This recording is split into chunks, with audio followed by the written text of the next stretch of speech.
اعوذ باللہ من الشیطان الرجیم بسم اللہ الرحمن الرحیم۔ آج جو ہمیں ٹاپک ہے وہ ہے ناول۔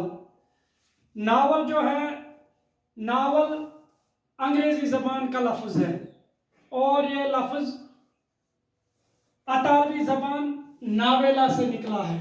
اطالوی زبان ناویلا سے نکلا ہے۔ ناول کا معنی جو ہے یہ ہے نیا۔ ناول کے معنی جو ہے نیا۔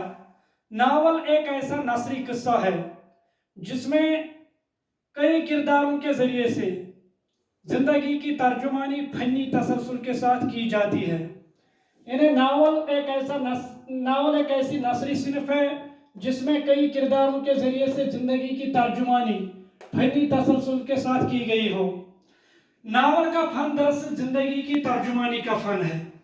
ناول کا فن دراصل زندگی کی ترجمانی کا فن ہے۔ ناول نگار اپنے زمانے کے حالات کا مشاہدہ کر کے انسانی تجربوں کو ایک خاص فن کا روپ دے کر پیش کرتا ہے۔ ناول میں طنز، نصیحت، سیاسی، مذہبی مسائل کے ساتھ ساتھ سماجی مسائل پر بھی غور کرنے کی دعوت دی جاتی ہے۔ اس لیے ناول جو ہے یہ زندگی کا آئینہ ہے۔ ناول میں ہم وہی کچھ دیکھتے ہیں جو ہمارے سماج میں ہو رہا ہے۔ ناول کا کینواس جو ہے وہ افسانے کے مقابلے میں بہت بڑا ہے، کیونکہ اس میں انسانی زندگی سے وابستہ اکثر کردار پیش کیے جاتے ہیں۔ ناول کے اجزائی ترکیبی میں قصہ، پلاٹ، کردار، مکالمہ، نظریہ حیات اور منظر کشی ہے۔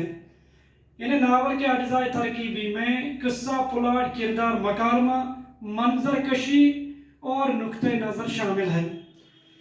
ناول کا آغاز جو ہے، اردو میں ناول کا آغاز ڈپٹی نذیر احمد کے ہاتھوں ہوا، جنہوں نے مرات العروس لکھ کر باضابطہ طور پر ناول نگاری کا آغاز کیا۔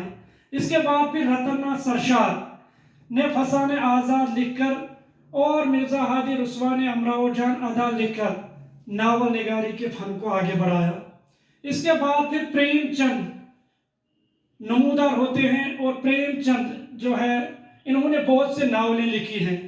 انہوں نے اپنی ناولوں میں شہری زندگی کے ساتھ ساتھ دیہاتی یعنی گاؤں کے لوگوں کی زندگی کی بھی کامیاب تصویر کشی کی ہے۔ انہوں نے بہت سے ناول لکھے ہیں جن میں گودان کو شاہکار کا درجہ حاصل ہے۔ اس کے بعد ناول نگاروں کی ایک بہت بڑی تعداد سامنے آتی ہے، جس میں کرشن چندر، عصمت چغتائی، ختیجہ مستور، انتظار حسین وغیرہ کے نام قابل ذکر ہیں۔ اس طریقے سے یہ ناول جو ہے یہ ٹاپک یہیں پر اختتام کو پہنچا۔ مجھے امید ہے کہ آپ کو یہ اچھی طریقے سے سمجھ آیا ہوگا۔ ملتے ہیں نیکسٹ ویڈیو میں، تب تک کے لیے خدا حافظ۔